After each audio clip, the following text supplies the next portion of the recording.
Good evening. నిన్న evening 4:15కు Yellammabanda goodwill hotel దగ్గర ఒక మర్డర్ అయిందని చెప్పి మాకు డయల్ 100 కాల్ వచ్చింది. అదే సమయంలో ఒక సివిలియన్ కూడా ఇన్స్పెక్టర్ జగదీర్గుట్టకు కూడా ఫోన్ చేయడం జరిగింది. వెంటనే జగదీర్గుట్ట ఇన్స్పెక్టర్ అక్కడ తన సిబ్బందిని తీసుకొని ఆ ఎల్లమ్మబండ గుడ్విల్ హోటల్ దగ్గరికి వెళ్ళాడు. అప్పటికే ఆ గుడ్విల్ హోటల్ ముందు ఒక యువకుడు 40 ఇయర్స్ యువకుడు తీవ్ర మల్టిపుల్ ఇంజురీస్ తోటి రక్తం మడుగులో చనిపోయి ఉన్నాడు. వెంటనే క్లూస్ టీమ్ పిలిపించి ఆ సీన్ ప్రొటెక్ట్ చేయడం జరిగింది. అక్కడున్న లోకల్ హోటల్ వాళ్ళతో కంప్లైంట్ తీసుకొని ఇమీడియట్ గా ఒక మర్డర్ కేసు నమోదు చేసుకొని దర్యాప్తు చేపట్టడం జరిగింది. ఆ దర్యాప్తులో భాగంగా ఫస్ట్ టెక్నికల్ ఎవిడెన్స్ ను మేము అనలైజ్ చేయడం ద్వారా ఆ డిసీజ్డ్ మాకు ఐడెంటిఫై అయ్యిండు. అతని పేరు మహమ్మద్ మహబూబ్ అని, అతను 40 ఇయర్స్ అని. అతను యాక్చువల్ గా గుల్బర్గా అతను ప్రాపరు. అతను టెంపరీగా కొంతకాలం మనకు ముషీరాబాద్ లో ఉన్నాడు.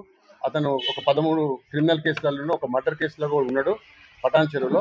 అదేవిధంగా అతని మీద ఒక రౌడీ షీట్ కూడా ముషీరాబాద్ లో ఉన్నదని మనకు తేలింది. వెంటనే మనం వాళ్ళ బంధువులకు గుల్బర్గాకు ఇన్ఫార్మ్ చేయడం జరిగింది. తదనంతరం మేము మా ఉన్నతాధికారుల ఆదేశానుసారంగా ఒక 4 టీమ్స్ ను ఏర్పాటు చేసి అందులో ఒక 2 టీంలు టెక్నికల్ ఎవిడెన్స్ కొరకు, ఒక 2 టీంలు ఫిజికల్ గా అక్యూజ్ ని అప్రహెండ్ చేయడం కొరకు SOT వాళ్ళ సహకారంతో అది నిన్నటికెళ్ళి వాళ్ళ సెర్చ్ పార్టీస్ ఆపరేట్ చేయడం జరుగుతుంది. అందులో భాగంగా ఈ రోజు మధ్యాహ్నం 2 గంటలకు RRR వైన్ షాప్ దగ్గర మేము ఈ 4 అక్యూజుల్ని, ఎవరైతే సయ్యద్ ఫైజిల్, సయ్యద్ జహాంగీర్, అదేవిధంగా షేక్ కరీం అండ్ షేక్ అమీర్, ఈ 4గురిని కూడా RRR హోటల్ ముందు ఈ రోజు అప్రహెండ్ చేయడం జరిగింది. అప్రహెండ్ చేస్తే మనకు ఈ ఫాజిల్ అనేటప్పుడు ఇచ్చిన ఇన్ఫర్మేషన్ ఏంటంటే, ఈ ఫాజిల్ అతను ప్రజెంట్ గా మన దగ్గరనే జగదీర్గుట్టలో ఉంటున్నాడు. అతను కూడా యాక్చువల్ గా గుల్బర్గాకు సంబంధించిన వాడే. ఎవరైతే డిసీజ్డ్ మహబూబ్ వీళ్ళిద్దరు కూడా చిన్నప్పటి నుంచి వాళ్ళ ఒక ఫ్రెండ్స్, ఒకే విలేజ్ వాళ్ళు, ఒకే ప్రాంతం వాళ్ళు. వచ్చిన తర్వాత వీళ్ళిద్దరు కలిసి కూడా కొంతకాలం illegal scrap business, PDS rice business లో వీళ్ళిద్దరు ఒక ఆర్థిక లావాదేవీలు ఉన్నాయి. ఆ సందర్భంగా వీళ్ళకు కొంచెం బిజినెస్ ట్రాన్సాక్షన్స్ లో ఒక 11 lakhs రూపీస్ ఎవరైతే ఈ ఫాజిల్ కు ఈ మహబూబ్ ఇవ్వాల్సిన అవసరం ఉండే, దాని మీద ఆయన చాలా లాస్ట్ 2-3 ఇయర్స్ నుంచి రెగ్యులర్ గా నా 11 lakhs ఇవ్వమని చెప్పినప్పుడల్లా కూడా అతను బెదిరి ఇవ్వడం, నేను ఇవ్వకపోవడం, దాన్ని వాయిదా వేయడం, ఆ విధంగా అతన్ని తిట్టడం జరుగుతుందని చెప్పేసి అది మనసులో పెట్టుకొని ఈ ఫాజిల్ ఏం చేసినట్టే, ఎట్లాగూ నాకు డబ్బులు ఇస్తలేడు, నన్ను ఇబ్బంది పెడుతున్నాడు, దీన్ని చంపాలని ముందే ప్లాన్ చేసుకొని వాళ్ళ అన్న కొడుకు ఎవరైతే జహంగీర్ ఉంటాడో ఆ జహాంగీర్కి ఇన్ఫార్మ్ చేయడం జరిగింది.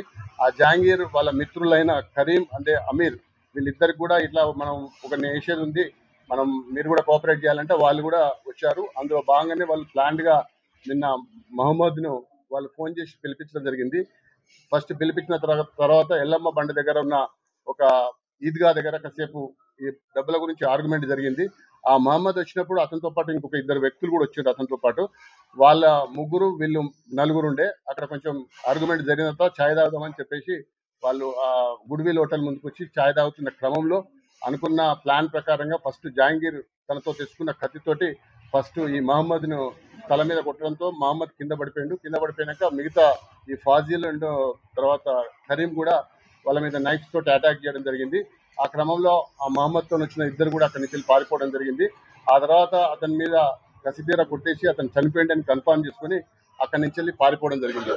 ఈ రోజు వాళ్ళతోటి అరెస్ట్ చేసినప్పుడు వాళ్ళతో పాటు ఒక ఆటోను, ఈ క్రైమ్ లో యూజ్ చేసిన ఒక 3 వెపన్స్ నైఫ్స్, అదే విధంగా 4 సెల్ ఫోన్లు కూడా స్వాధీనపరచుకోవడం జరిగింది. ఇంత తొందరగా దీనిలో పట్టుకోవడంలో మాకు బాగా కోఆపరేట్ చేసిన SOT టీంను, అదేవిధంగా లోకల్ పోలీస్ కోఆర్డినేషన్ ఉన్న దాని మీద మా DCP గారు, మా CP గారు వాళ్ళందరినీ కూడా అభినందించడం జరిగింది. నైఫ్ తో కొట్టారు. అదే టెక్నికల్ ఎవిడెన్స్, హ్యూమన్ ఇంటెలిజెన్స్ అన్నిటి ద్వారా మనం కలెక్ట్ చేసుకున్నాం. అంటే ఈ అక్యూజ్ల మీద కూడా కొన్ని కేసులు ఉన్నాయి. ఇప్పుడు ఫాజిల్ మీద ఒక 5 కేసులు ఉన్నాయి. ఒక 2 PDS కేసెస్ ఉన్నాయి, ఒక 2 హర్ట్ కేసెస్, ఒక ట్రెస్పాస్ కేసు ఉంది. అదేవిధంగా జహాంగీర్ మీద కూడా ఒక హర్ట్ కేసు ఉన్నది. తర్వాత సలీం మీద కూడా ఒక 3 హర్ట్ కేసెస్ ఉన్నాయి. అమీర్ మీద గతంలో ఏం కేసులు లేవు. ప్రజెంట్ వీళ్ళను ఈ రోజు రిమాండ్ కు పంపిస్తున్నాం. జగదీర్గుట్ట.